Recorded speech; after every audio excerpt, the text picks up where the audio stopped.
respond to each other, or you want to emphasize a point that one of the speakers mentioned, you can do that. So first I'll ask a set of questions, and after they respond, then we'll go to the audience for questions.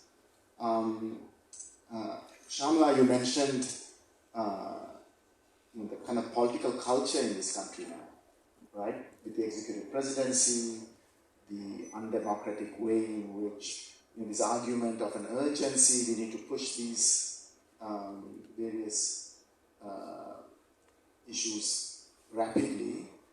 In this kind of a political culture within which also now the attack on labor is coming, could you say more about what might be the role of academics, right? I mean, as academics, we are supposed to reflect, be the kind of voice to question, and why that isn't happening, or what, as academics, we should be doing.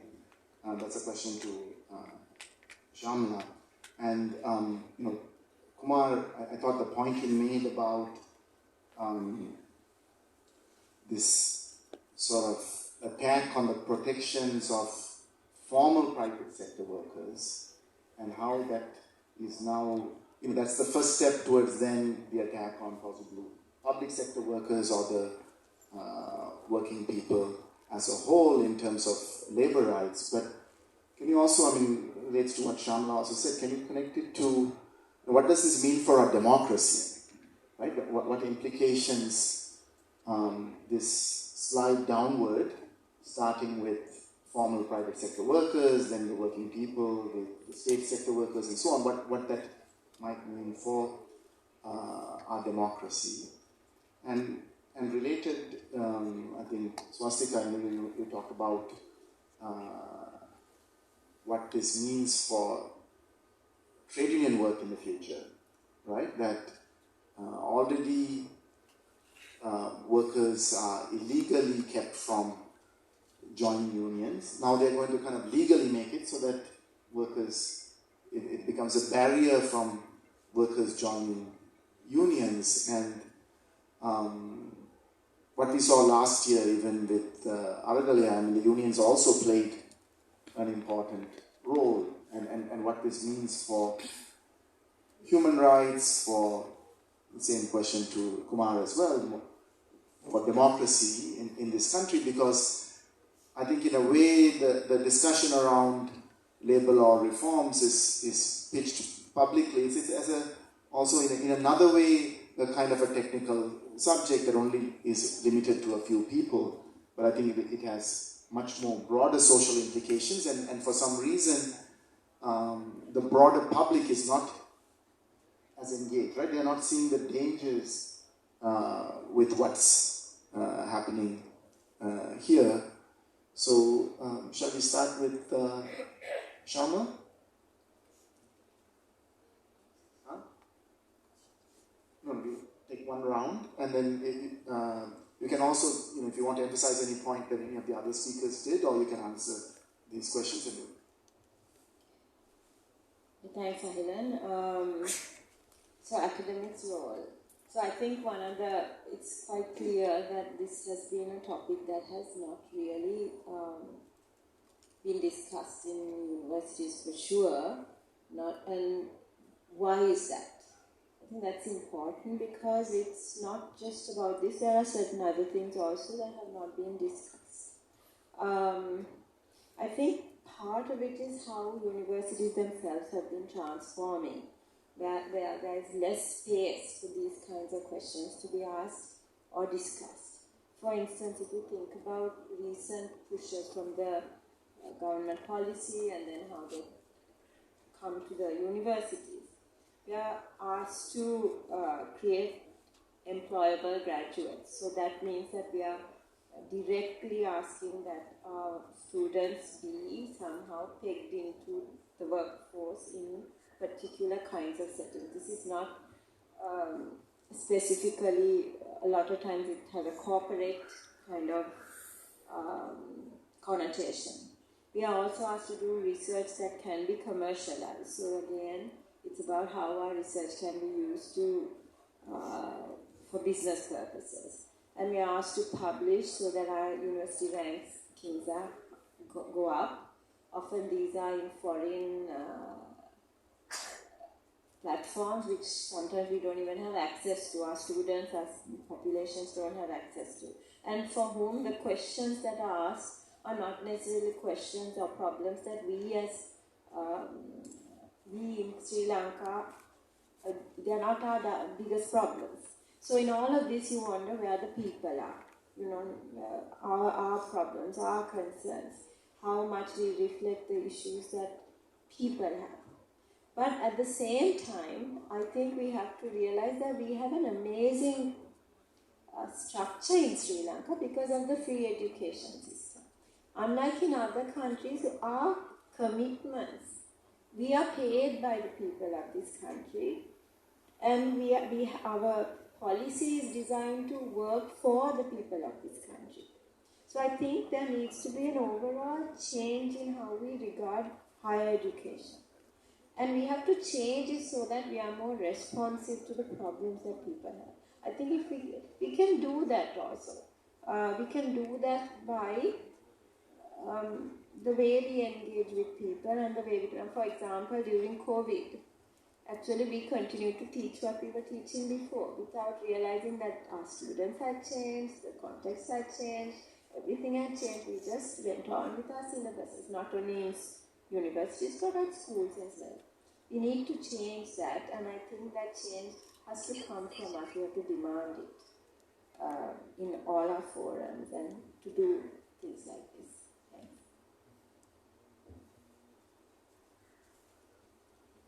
Thanks, Aida. That's a big question. I'll, excuse me if I give a sort of a idiosyncratic response. Many years ago, someone called Lenin, he suggested that trade unions are schools for democracy.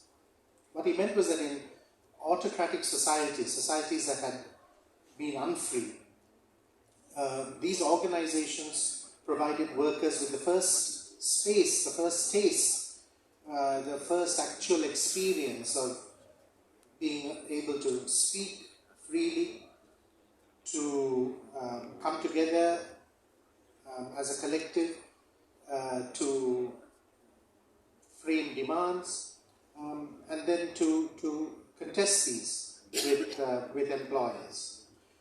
So at the best of times, in their best moments, trade unions are vital for functioning democracies. They're vital because within the capitalist system, workers structurally have limited power. Even as voters, we have, as the saying goes, we are kings for the day. On the day when the ballot box is ours, we get a chance to apparently effect some change. But the day before and the day after, we go back to being ignored, trampled upon, and abused. So if I was to just take the issue of the likely effect of these reforms being to weaken the power of organized labor, to weaken worker organizing, to reduce even further the abysmal density, union density in this country. The few unions, the limited membership in relation to the large number who are unorganized, then I think the impacts are, the effects or the likely effects are extremely serious. Extremely serious in terms of having countervailing institutions which in between elections are able to exert some influence or some control over those over us. That would be one response. Thank you. I'll just speak on because Kumar, I think, spoke a lot on the trade union issue in Sri Lanka. But I just want to address the issue of why labour law reforms. For instance, 3 or 4 months ago, the government was also proposing an anti-terror legislation. And when we speak about anti-terror legislation, it immediately picks up. There is immediate response. People understand what it is. It's visible when someone gets taken up under the Prevention of Terrorism Act. It's visible what it does to people and communities. But the labour law is, even despite the fact that it affects every single private sector worker, it has not picked up as much as we would have wanted. And I think the reason is, it's not visible. It happens, one worker gets dismissed here, a few workers get harassed there. It's not visible. And part of the reasons why it's not visible is because workers are not, large percentage of our workers, more than 90% of our workers, are not organized, they're not part of trade unions. So information and violations which happen in workplaces are not, it's not visible to the larger society. We all know what happens in factories and in plantations and so on, but somehow we don't think about it. So, and also labour law is a very technical subject. It's in a sense, when you get into the details of it, it's quite boring also. But the sad part is that the implication of that, it affects us, it affects every worker if it comes into practice. So I just wanted to maybe reflect on why this labour law reform is not as as exciting, for want of better words, as the anti-terror campaign which was going on. But it has to change because otherwise these reforms are coming. Thank you. Okay, thank you. So now we'll take questions from the floor, questions, comments. Please try to be brief so we can have a couple rounds of them. So we'll take a few questions and comments and then come back to the panel. Go ahead, Anna.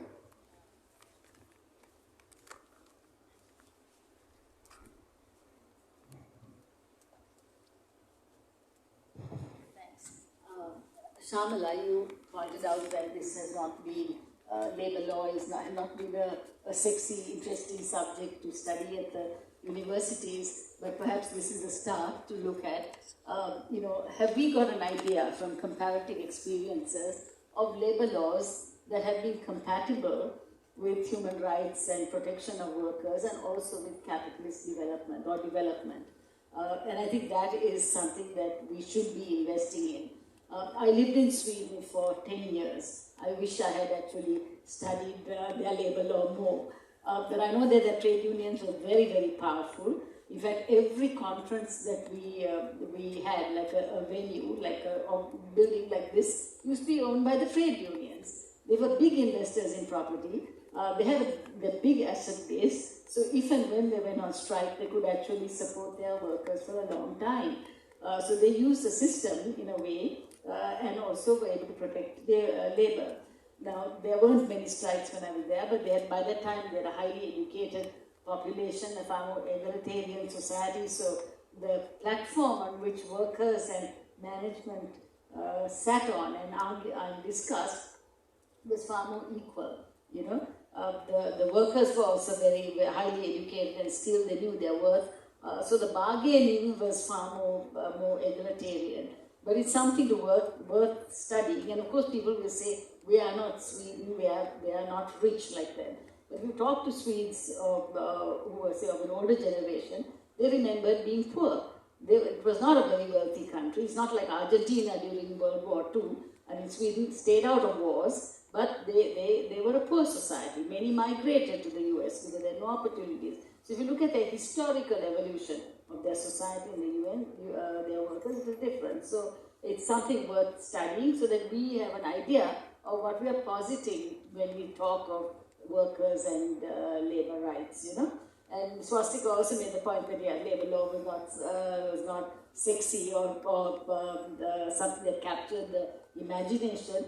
Most laws are not, but when they're plugged into a social and economic system, you realize just how important is the role that they play, you know. Who would have thought that the Wastelands Ordinance was such a powerful legislation, but it really fitted in so much with the ideology of the time, you know. So labor laws, as you said, have a context. So the reforms will have a context, and the resistance also has to have a context. So that's my point. Thank you. Any other? We'll take a few questions.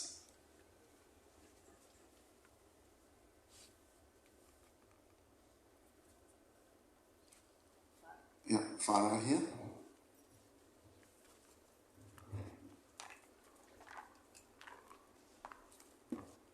Yeah. Can you hear me? No.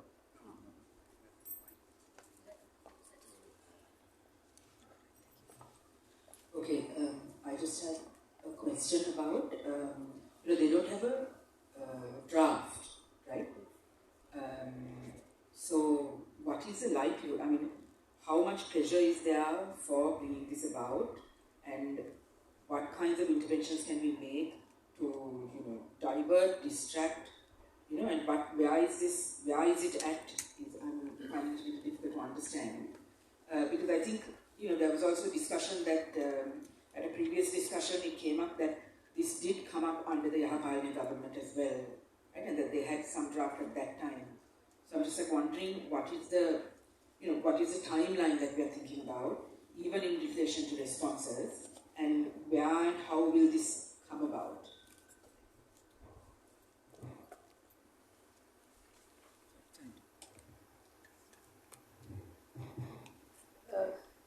In response to you, Farah, I think they already have a draft, and I think it must be based on what Swastika was saying.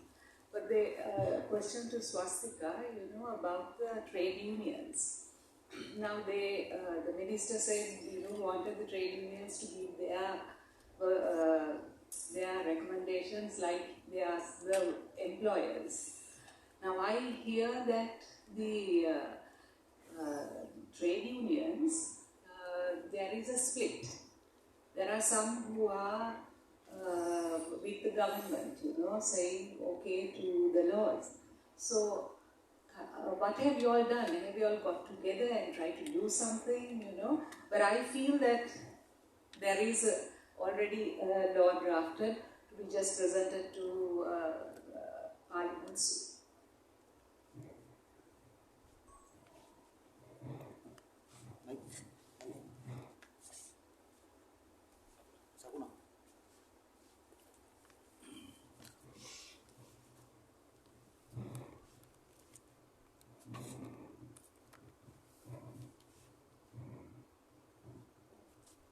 මම දකින්නේ මේ දැන් නීතියේ බාධාවල් ඉවත් කරනවා මේ හාමුදුරුවෝගේ.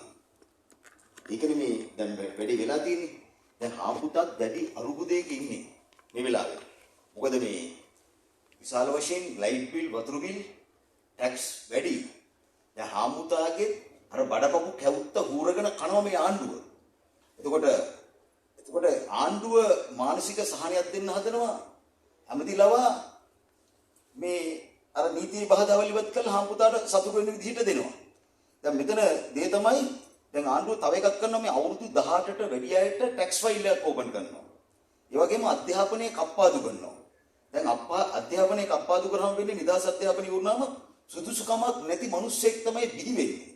අනාගතයේදී සුදුසුකමක් නැති වුණාම ක්වොලිෆිකේෂන් නැති වුණාම කම්කරුවට ෆයිට් කරන්න බැරි වෙනවා. මේක බරපතල ගැටලුවක් කම්කරුවන්ට අයිතිවාසිකම් තියාගන්න නම් කම්කරුවන්ට සුදුසුකමක් තියෙන්න ඕන. සුදුසුකම නැති වෙනවා. සුදුසුකම නැති වුණාම ෆයිට් කරන්න බෑ. එතකොට වහලෙක් වගේ. අර පරණ වහල් ක්‍රමයට යන නීතියක් තමයි මේකට වෙන්නේ. ඒ නිසා අර ගරුත්වයක් නැති වෙනවා. අනිත් එක දැන් එතකොට දැන් මිනිස්සු හිතනවා දැන් හාම්පුතාලා කර්මාන්තශාලාවේ වැඩ ගන්නකොට දැන් හිතනවා මේ වෙලාවේ අයි EPF ETF ගෙවන්න ඕන. ඒවා ඕනේ නෑනේ මේ රජයේ අන්තිමට අමාරුවෙන් යන්නේ. ඉතින් ඒ වගේ දේවල් කියනවා.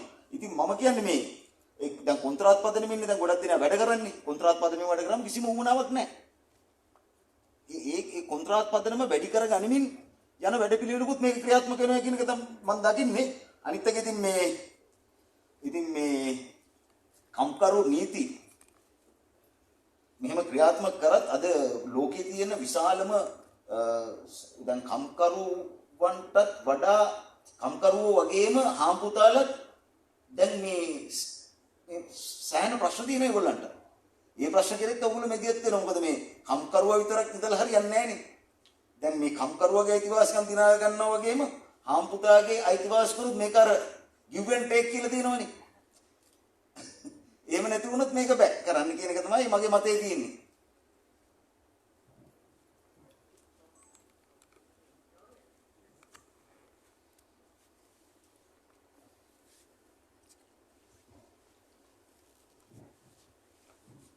Any other questions? Maybe one more and then, yeah.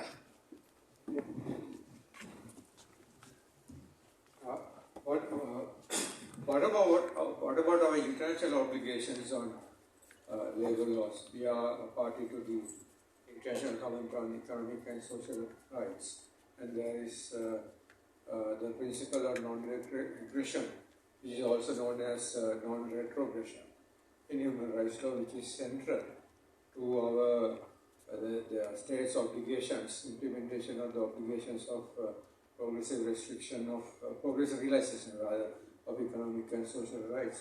How can we use it? How can we use it in that forum? I think there is a decision by the concerned treaty body. I think it relates to some countries' attempt to charge fees for secondary education. Earlier it was free education, and I think the treaty body came hard on that particular state. They said, no, you cannot do it. You cannot take away rights that you already have, and these are, we all know, hard-won rights of the working class. I think we should focus on that as that body, take it up in the international forum. Thank you. Okay, thank you. So I think we'll get a set of responses from the panelists, and then we'll probably might have time for one last round. Shall we start this time from back, Swastika? So, in terms of whether the government has a draft, I also think the government has a draft, and in fact, during the previous Yapali government, they bought a single labor law, which was once again opposed by unions due to its content. So even though the government said there is no draft, I think, this is just speculation obviously, but they have been, Mr. Manush Navekara said end of June, I think they will be presenting a draft. So if the draft is what, I think few days back, he put like this 11-point proposals on what are the labor laws which are going to be reformed, or what are the issues which needs to be reformed, and so on. So I think we need to speak to, trade unions have been doing that, but we need to speak more to workers on what's coming, particularly in terms of social security savings, hours of work, and so on.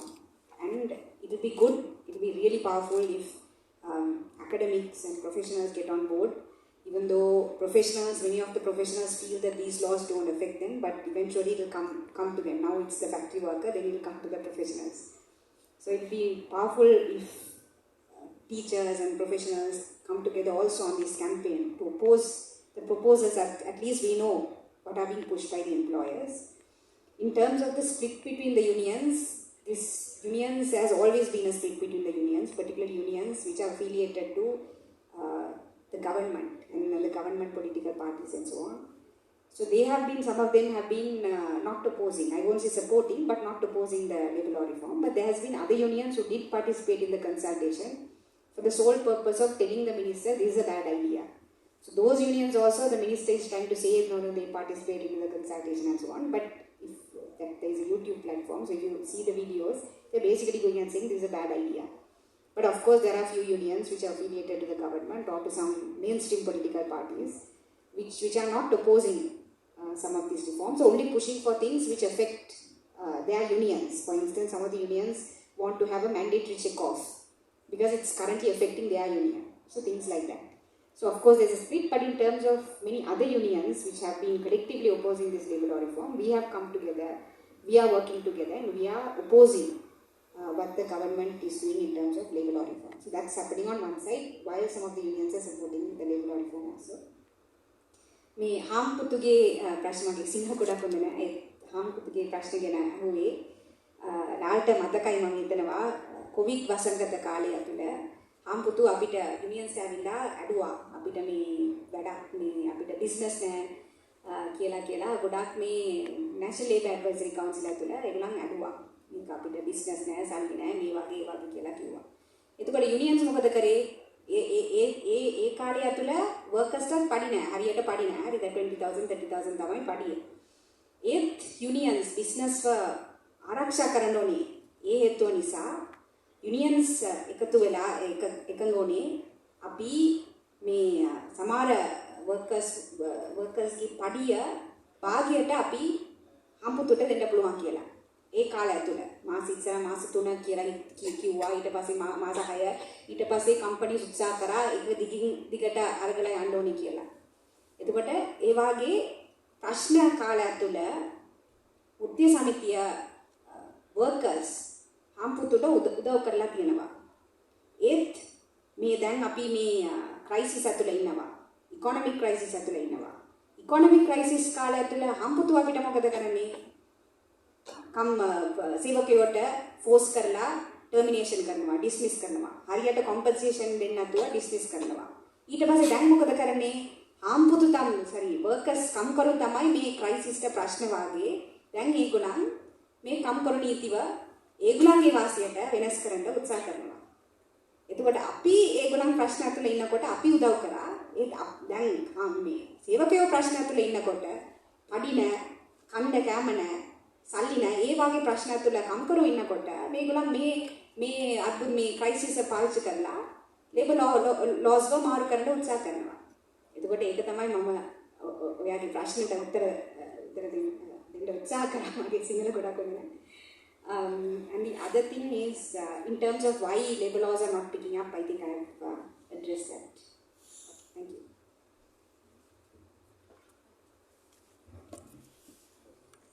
Try to be brief.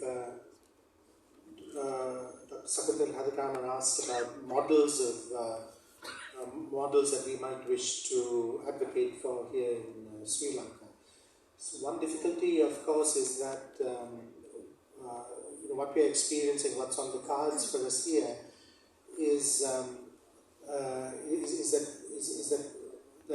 this movement, this neoliberal counter-revolution, removing rights and protections that have been secured after decades, if not centuries, of struggle, means that we have very few experiences now of progressive labor law reform anywhere in the world. But of course, we do have experiences to learn from, including from Latin America, where we can find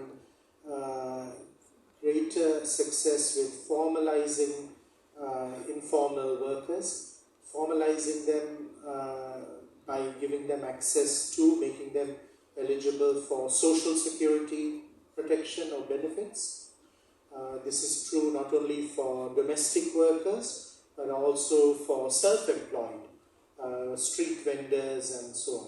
So there are certainly experiences that we need to draw from, particularly also in light of what all of us know, large numbers of so-called casual workers, what in Sri Lanka is popularly known as manpower workers. We need to quickly evolve portability of social security benefits. In other words, that one's entitlement to one's labor rights does not come from, does not invest in the employer, but rather in the worker. In other words, our rights are portable, and our social security protections are also portable. I can work for different employers over the course of a month or a year, but my contribution and the savings and the contribution made by the employer to my social security should be guaranteed. That should not that ought not hinge on a so-called static employment relationship with only one particular individual or whatever. But nevertheless, I think I would caution in saying that while I think it's very important, and this is where we've heard from Shamala, we've heard from Swastika, areas where we need to see changes in our labour laws. Absolutely, we need to see these changes not because we are fixated on law, but because we are concerned about rights, and we assume that our rights flow from the quality of our laws. But if that were the case, don't we have some wonderful words in a document called the Constitution?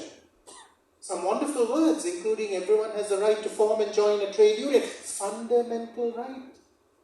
Don't we have some wonderful words in the directive principles of state policy on health and education and so on? So I don't think it is only about law. It is also to do with our ability to claim those rights, whether or not they are secured or guaranteed in law. Which is not to say law is unimportant. I'm simply trying to maybe somewhat moderate its elevation. On Dr. Jayapathy Vikramatne's point, very important point about international standards and commitments of Sri Lanka. In addition to the Commonwealth and Economic, Social and Cultural Rights, Sri Lanka has been, of course, a member of the International Labour Organization since 1948, before it joined the United Nations. And it is a signatory to many ILO conventions and standards. And many of those conventions and standards are daily violated in our country. So any labour law reform that transpires must also be appraised against Sri Lanka's existing voluntary commitments. These are commitments made by the government of Sri Lanka to signing up to several international labour conventions. Now there is one convention, and Shafina's Hassan will know it well, which is an issue on which I think it is important to see some change in our domestic law, and that would be on maternity benefits. So the international standard on maternity protection is that protection of pregnancy is the phrase used in the convention, devolves upon the state and society. State and society. In Sri Lanka, it exclusively devolves on the employer. So it is, I think, urgent and necessary that we should have a insurance fund in place, which does, for example, absorb and protect maternity leave, and for the existing system not to be used as an excuse or ruse to discriminate against women when it comes to private sector employment, particularly women at particular points in their life cycle. So I think it is important to recall these commitments and obligations, I just want to like a broken record keep emphasizing something, which is that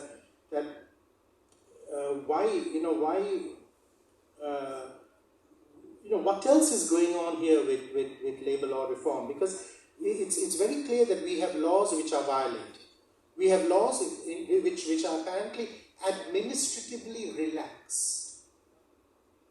Administrative, what a phrase. Administrative administratively relax. Can you believe it? Shall we administratively relax, right not to be tortured, maybe? But we can administratively relax these laws. So Swastika explained already that it's not that these laws by themselves, unfortunately, are shields which are protecting the rights of workers today. It is not the case. So if it's not the case, then why this haste to make these changes? And here I think one needs the tools which I don't have, which is to understand what is happening at a more symbolic level. What is the message that is being sent? What is the intent in changing something or in recasting something? What is it that is being said? That Sri Lanka will then magically rise in the World Bank's ease of doing business index. And as it rises notches and notches, so investors in Tokyo and Istanbul and Silicon Valley will see, Sri Lanka, let me find this place on the map and let me now send some of my ill-gotten gains in their direction. Well, let's wait and see. Thank you. I just wanted to say a couple of things. One is regarding this pitting of union or collective action against business, like ease of doing business, in whatever you want describe it. I don't think, I think that is an artificial sort of dichotomy that is made. And it also creates a space where people, in terms of emergencies, they can get away with things that you don't want employers to be able to get away with. And I don't think that makes it a worse place, worse business environment or anything like that.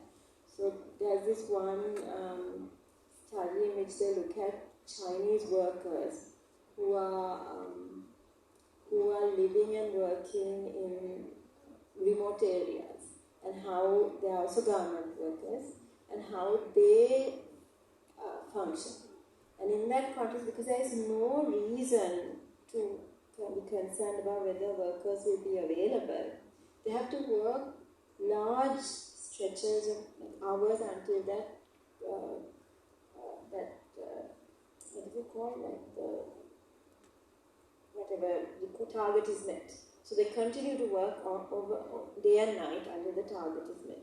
And they're able to do that because workers are away from home and they are living in the workspace itself, and they don't have a way of getting their voices across. So is that the kind of, even if it is a kind of it may help with maybe getting money into the country, is this the kind of country we want to create? So I think so there, I think this pitting about the two is kind of problematic. Secondly, regarding the skills gap, there's a lot of talk in these proposals that our workers don't have skills and they are not able to, therefore we need to create modern workers, and we are going to connect that to our education system and also all those things. But if you look at the research that is coming from the post-COVID era about workers, you can see a strong connection between skills, well-being, health, and the kind of environment they were living in during the COVID period. So you can see a direct connection, for example, between food security and mental health. Very strong, it's a bigger strong correlation than anything else that in predicting mental health, for instance. If you look at the same thing with skills gaps, if you look at who are the children who are most affected by the pandemic, it was goes to the poorest. So those are kind of the interventions that we can focus on to address this issue of skills. I mean, why are we so narrowly defining what skills are? We have to have healthy people, happy people, people who have can think for themselves. And only then can we talk about these very specific skills. And we have to understand these questions about skills gaps are coming at a time when earlier it was people had training. There was training for the workplace. And it was organizations that provided that training. Now they want to outsource that also. And outsource it and replace it within our education system. So we have this narrow way of seeing skills, narrow way of seeing education, and narrow way of seeing work. And finally, regarding the burden of the tax. If you read about the accounts of workers and what they are going through, they are already indebted. They are already suffering as a result of all that has been happening to them in the COVID and the financial crisis. And here again, we are expecting employers to put that burden on workers. Is that fair? Isn't there other ways of addressing that problem? I think there are. I mean, even the way taxes are being gathered itself is problematic. So why let's not mix those two, I think. Okay, I think we are over time, but if there are any final questions and comments very briefly, I see one hand there. I think the loud music in the background might be also a sign that we need to wrap up, but Another question. No, you. Okay, I'll try to. Kumar, when you talked of Manshananika's more recent, the latest proposals or suggestions or whatever, I don't know whether they know what they're talking about. It sounded very vague, like they want to introduce paternity leave and all this kind of fancy stuff when they don't give maternity leave properly to, or even proper leave to women. But I'm a bit concerned when we talk of insurance within this culture of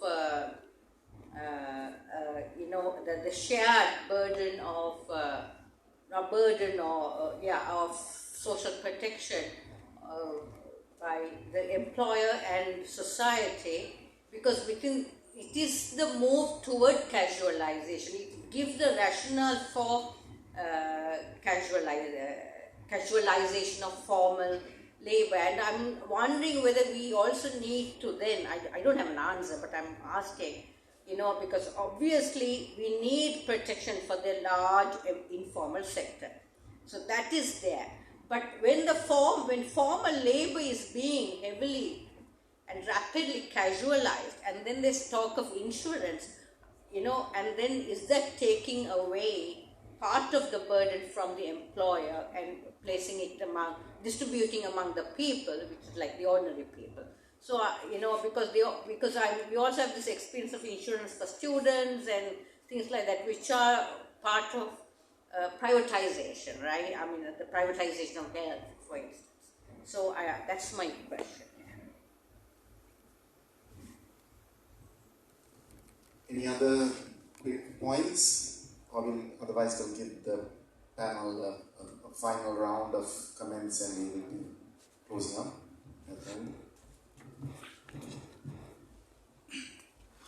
I will speak in Sinhala because for using this. So, මම එකතු කරන්න බලන්නේ මේකට මම media journalism ඇක්ටිවිස්ට් කෙනෙක් සහ journalist කෙනෙක් විදියට දැන් මේ වෙලාවේ ලේබල් එකකට අමතරව මේ වෙලාවේ තියෙනවා මේ මීඩියා වලට අදාළ නියාමන විකාශන නියාමන පනත ඒකත් එක්ක ලොකු ඩිස්කෂන් එකක් කරනවා අපේ ලංකාවේ මීඩියා වල ස්ටෑන්ඩඩ් ක්වොලිටි එක පිළිබඳව සහ එතිකලි මීඩියා වැඩ කරන විදිය ගැන ලොකු ප්‍රශ්නයක් කතා වෙනවා ඒකත් එක්ක තමයි මේ බිල් එක තියෙන්නේ සහ ඒගොල්ලෝගේ බලාපොරොත්තු පැහැදිලිව කියනවා රනිල් අපි සිංගප්පූරුවේ කරපු එක කරන්නේ කියලා සිංගප්පූරුවේ පැහැදිලිව මුලින්ම broadcasters කියන එක පස්සේ ඒගොල්ලෝ ඇඩ් කරනවා පස්සේ bill act වලින් ඒක social media සහ ඒගොල්ලෝ සම්පූර්ණයෙන්ම truth කියන එක ඒගොල්ලෝ control කරනවා government එක. එතකොට මම මේක connect කරන්නේ labels වලට අපේ ලංකාවේ media industry එක දැන් තියෙන label පවා ඒගොල්ලෝ ක්‍රියාත්මක වෙන්නේ නැහැ. ඕන වෙලාවක ඕන කෙනෙක් පාස් කරන්න පුළුවන් ජර්නලිස්ට් ලාස් කරනවා මම දන්න ජර්නලිස්ට් ලාස් කරනවා ඊටාම හොඳ ප්‍රගතිශීලී කියලා කියන මාධ්‍යවල පවා මාධ්‍ය වේදිකවල ඕන වෙලාවක අස් කරන්න පුළුවන් කවුරුත් ජර්නලිස්ට් කෙනෙක් කියන්නේ නැහැ කෝට් එකවත් කොහෙවත් ඒක චැලෙන්ජ් කරන්න. මොකද ජර්නලිස්ට් කෙනෙක් අස් කරාට පස්සේ ඒකෙන් මීඩියා ආයතනයකින් එයා එහෙම චැලෙන්ජ් කරොත් එයාට තව කෙනෙකුට ජොබ් එකක් ලැබෙන්නේ නැහැ. එතකොට ලංකාවේ මීඩියා ඕගනයිසේෂන් වල බරපතල මේකක් තියෙනවා ෆ්‍රී මීඩියා මූවමන්ට් එක. පැහැදිලිව ඒගොල්ලෝ කියන ඒගොල්ලෝ රයිට්ස් වලට වැඩ කරන්නේ. ඒගොල්ලෝ ලේබල් රයිට්ස් ජර්නලිස්ට්ලාගේ ලේබල් රයිට්ස් එක. ඒගොල්ලෝ කෙලින්ම වැඩ කරන්නේ ෆ්‍රීඩම් ඔෆ් එක්ස්ප්‍රෙෂන් කියන කලාපේ විතරයි. ඒගොල්ලෝ ජර්නලිස්ට්ලා මරුවොත් හරි මොකක් හරි මොකක් කතා කරනවා ඒගොල්ලෝ රයිට්ස් වලට කතා කරන්නේ නැති තරම් working journalists association එක FMETU වෙන සංවිධාන කතා කරන නමුත් ඒකත් strong labor movement එකක් නෑ මීඩියා වල. ඒකෝ එහෙම හැදෙන්න දෙන්නේ නැහැ සමහර ආයතන කෙලින්ම ජර්නලිස්ට් මේ බැඳින්න කියන්නේ ඒගොල්ලෝ ඇග්‍රීමන්ට් ගහලා තියෙනවා. යුනියන් වල බැඳින්න බැහැ. දැන් මේ තියෙන labor situation එක ඇතුළේ අපිට ඒක ඉම්ප්ලිමන්ට් කරන්න කවුරුත් නැහැ. යුනියන් ස්ට්‍රෝං නැහැ ඒ පැත්තේ. එතකොට ජර්නලිස්ට්ලා ඕගනයිසර්ත් නැහැ. ජර්නලිස්ට් කෙනෙක් නැහැ. ඉතින් මම ඒක එකතු කරන්නේ දැන් අපි කතා කරනකොට ස්ටෑන්ඩඩ් එක. මොකද ෆැක්ටරි එක ටී-ෂර්ට් එක මහනවා කොහොම ටී-ෂර්ට් එක කියන එක ස්ටෑන්ඩඩ් එක ඒක හැමෝම ටී-ෂර්ට් එක කියන එක ඕන ටී-ෂර්ට් එක කරන්නේ නැහැ. ටී-ෂර්ට් එක මොකක්ද කියලා හැමෝම ටී-ෂර්ට් එක කියන්නේ ටී-ෂර්ට් එක ඒක හැමෝම දන්නවා. ඒ කියන්නේ කන්සියුමර් දන්නවා ටී-ෂර්ට් එක මේක තමයි කියලා දන්නේ ඒක විතරයි. හැබැයි මීඩියා වල ප්‍රොඩියුස් කරන දේ ඕනට තීන්දුව කරන්න ඕනි. එයාට ඕනි එහෙම ස්ටෑන්ඩඩ් එකක් ගැන අයිඩියා එකක් සමාජයේ නැහැ. කන්සියුමර්ට නැහැ මොකක්ද හරි කන්ටෙන්ට් එක කියලා මීඩියා වල. එතකොට ඕන හැම වෙලාවෙම මේ බලය අතේ තියාගන්න උත්සාහ කරනවා. ඒක තමයි ලංකාවේ මීඩියා ඉන්ඩස්ට්‍රි එකේ පොලිටි එක ප්‍රමිතිය ඒ කියන්නේ එතික්ස් නැතිකම ඒගොල්ලෝ ආණ්ඩුවට ඕන විදිහට කරනවාද ඒගොල්ලෝ ජාතිවාදී අවසනද මේ හැම එකම තියෙන්නේ ජර්නලිස්ට් කියන්න බෑ මට මම මේක කරන්නේ නැහැ. මම ජර්නලිස්ට් කෙනෙක්. මම ප්‍රොෆෙෂනල් ජර්නලිස්ට් කෙනෙක්. මට මේක නිවුස් එකක් නෙවෙයි. එහෙනම් මේ නිවුස් එක අන්එතිකල් නැත්නම් මේ නිවුස් එක පොලිටි එකක් නෑ. එතකොට මෙන්න මේ ඒක කියන්න ජර්නලිස්ට් බෑ. මොකද එයා ඕනගේ අපේ තමයි බලය තියෙන්නේ. මම කියන්නේ දැනටත් ඒක තියෙන්නේ කන්ටෙන්ට් එක. ට්‍රූත් කියන එකනේ අපි කතා කරන්නේ ට්‍රූත් කියන නිවුස් කියන එක. ඒක බලය පවර් එක තියෙන්නේ ඕනගේ අතේ. ඒක ජර්නලිස්ට් අතර එන්න නම් එයාගේ ලේබර් රයිට්ස් ශක්තිමත් වෙන්න ඕනේ. ඒක කිසිම දැනට නැහැ ක්‍රියාවලිය. එතකොට ඒක ආයේ කමිෂන් එකකට ගියත් ඒක UTV එකේ ඕන අතේ හරි නැත්නම් දෙරණ තෝරේ අතේ හරි දිව ඉඳන මවුබිම ටිකන රසක් අවුරුලිම ඒක වැඩක් නැහැ. ඒගොල්ලෝ කොහොමත් ඒගොල්ලෝ ගවර්න්මන්ට් එකට කනෙක්ට් කරලා ඒගොල්ලෝ කොහොමත් ඒක කමිෂන් එකට ගියත් ඒගොල්ලෝගේ බලය හිමි වෙන්නේ නැහැ. ඒගොල්ලෝ කොහොමත් දේශපාලන වලින් එහෙම කරනවා. ඉතින් මම හිතන්නේ අපි මම මේක යෝජනා කරන්නේ අපි දැන් ලොකු මේ මම කියන එක ඉන්ඩස්ට්‍රි එක ක්වොලිටි එකක් එක්ක සහ මේ ලේබර් රයිට්ස් කියන එකත් එක්ක තියෙන කනෙක්ෂන් එක මගේ ඉන්ඩස්ට්‍රි එක මම කිව්වේ. ඉතින් මම හිතන්නේ මේවත් අපි මේ ඩිස්කෂන් එක ඇතුළේ දැනට මේ ඉන්ඩස්ට්‍රි වල තියෙන ප්‍රශ්නත් අපි ඒ කලින් කතා කරන්න ඕනි කියලා මම හිතන්නේ. මේක වෙන ඉන්ඩස්ට්‍රි වලත් ඇති මේ වගේ උදාහරණ. ඉතින් මට උනේ මේක පොඩ්ඩක් කියන්න. මොකද අපි ඔය බ්‍රෝඩ්කාස්ටිං බිල් එක ගැන කතා කරනකොට මේ වගේ ඩිස්කෂන් එකක් එන්නේ නැති නිසා තමයි මම මෙතන මේක මතු කරන්නේ හිතුවේ. Thank you.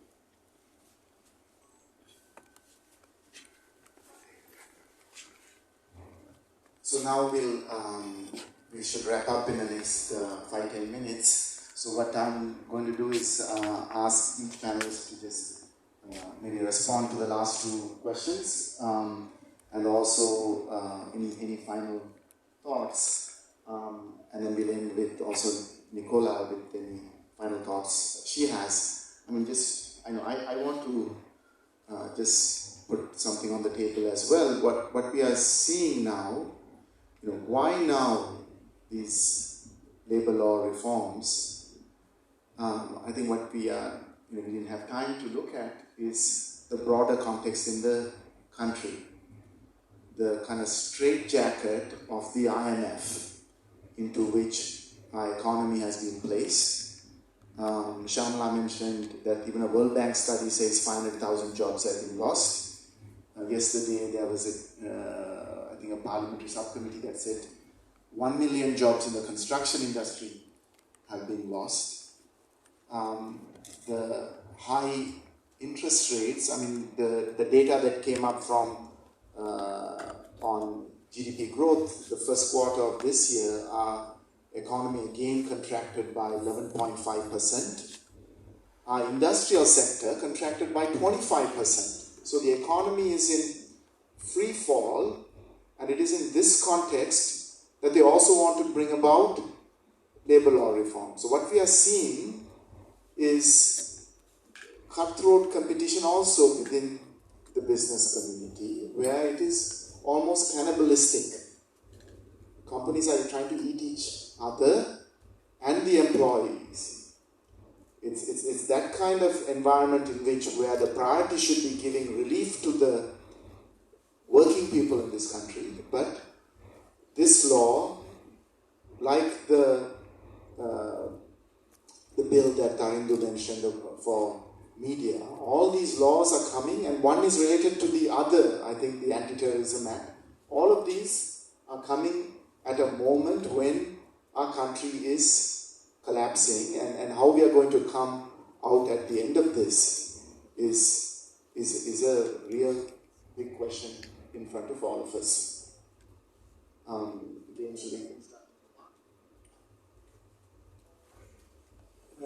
want to thank Sumati very much for that intervention.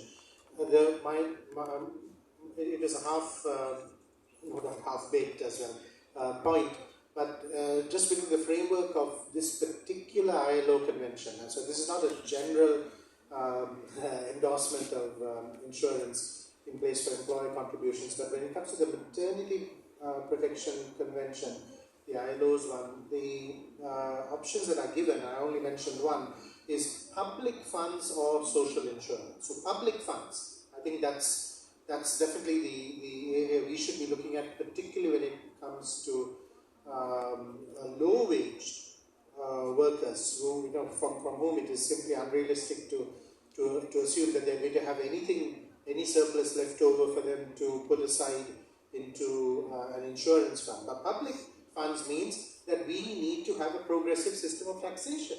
It means that even if employers don't contribute directly when it comes to maternity benefits, they definitely contribute through taxation, through being taxed. So a fair system of taxation which actually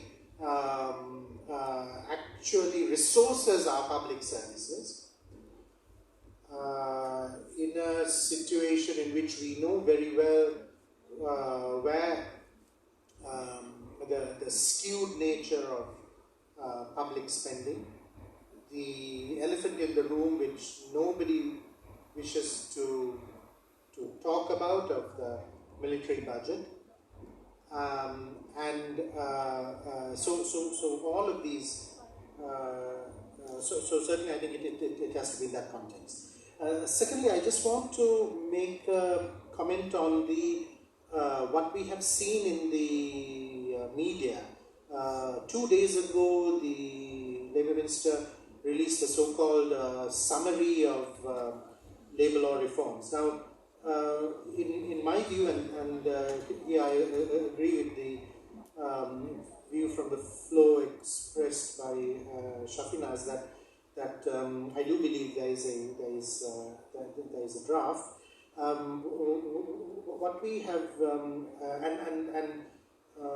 I am confirmed in that belief by the particular exercise that is taking place at the moment, which I will call purple washing. Because it's not the first time. This is exactly the modus operandi the last time around. Taking policies which are necessary around gender equality, around sexual harassment in the world of work, but suggesting somehow that these form the thrust or the bulk or the substance or the core of labour law reform. In fact, what we have not yet seen is precisely what is going to happen to the laws that are to be repealed. Because if laws are going to be repealed, then we need to know what is going to come in their place. right? So this is what we have yet to see. We have yet to actually see a full draft, which makes it very difficult, of course, for us to take it up. But nevertheless, I do want to, and I think it is very important that the last time round it was women's organizations who were being quoted to be advocates for the single labor law, and those organizations immediately understood what was going on and made it very clear that their endorsement would come only after consultations with unions. So it's very important not to be divided in this way, not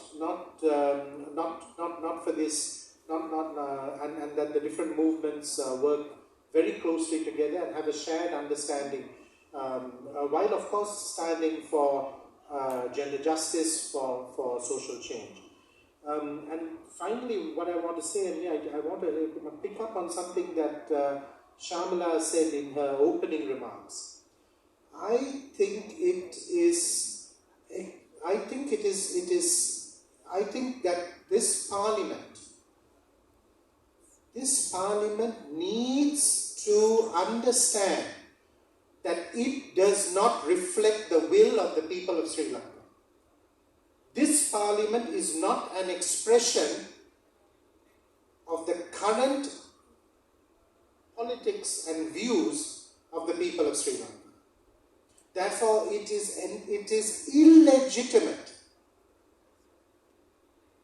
for this parliament to make changes in our labour code.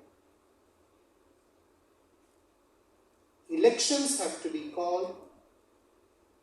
A fresh mandate has to be sought by political parties. And their stand on these issues, including of labour law reform, has to be made clear to the electorate prior to that contest. Until then, as I repeat, I believe, in my view, it is illegitimate, and this parliament should be challenged for being an illegitimate institution at this point in our time. I just wanted to add something to what Kumar said in terms of labour law reforms.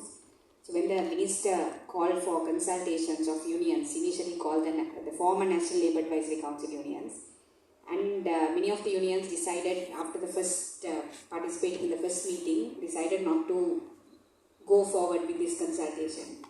And several of the women-led unions who were excluded from the National Labour Advisory Council, also due to some of the opinions which were expressed by male-led unions, they also stood by the decision of the National Labour Advisory Council union, despite the fact that they have been excluded from decision-making for several years. So this is also a time for unions to reflect, larger unions to reflect on, in moments of crisis like this, in moments of crisis, women-led unions who have been excluded and almost ridiculed sometimes, have stood together with larger unions and politically supported certain issues. So that is also something which we have to remember. But unions are organizing, maybe a bit slow, but unions are organizing, and I hope that if the government is coming forward with this labour law reform, we would have enough resistance to, we might not be able to stop it, but there has to be enough resistance on the ground to expose what the government is doing. Thank you.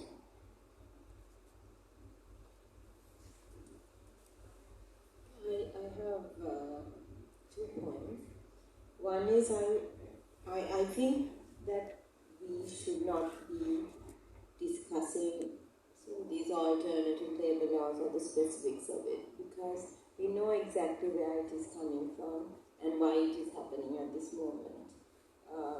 This has happened before, where we have some outrageous proposition, then we start discussing its merits and demerits without fundamentally questioning why they are coming at this point. And I think, as Swastika and said, that that they say you add one positive thing, you create a sandwich, right? You put 2 nice things and a negative thing in the middle and make sure that that's a way to get people It's a management thing. You put it in there, squash it and give it, and then people are more likely to accept it. They blur the lines, so you put some nice progressive sounding things. But we know where this is going. We know that for many, many reasons. So I think we should not be willing to accept what will essentially be a shit sandwich. So I think we should not talk about it at all. Secondly, and maybe Swastika will know, but I don't understand why this whole process is about people giving information and then magically this document is going to be presented to us. Isn't there a process of consultation? Is not something that happens in the beginning. I mean, I think you need people involved in that process. And if we are accepting that this process, which we are not, I mean, I think the whole process itself is really problematic. And finally, and very dear to me, I want to say, I was thinking about it. If we invited these employers who are represented in the Employers Federation for a program at the university, not only will we get a venue, the VC will come there, the deans will come there, we'll have a calendar, pahana, and everything will happen. But today we are having this meeting at the SLFI because in a way we have lost that space to have these discussions in the universities. And I think we have to do something as university teachers and the public to demand that these discussions be held, that people are given spaces to discuss their concerns. And it can't be sort of so transgressive. I mean, there's nothing wrong with transgression in a university. We should encourage it. But it's so radical that we can't even find a space to have we don't feel comfortable asking and demanding a space for something like this. Yeah, so I think our next meeting should be held at a university somehow. Passing. Okay, so that's actually the elephant in the room for me here, Kumar. It's about the fact that I can count the number of academics, including from my own faculty around the corner, on one hand. Not for A-level, man.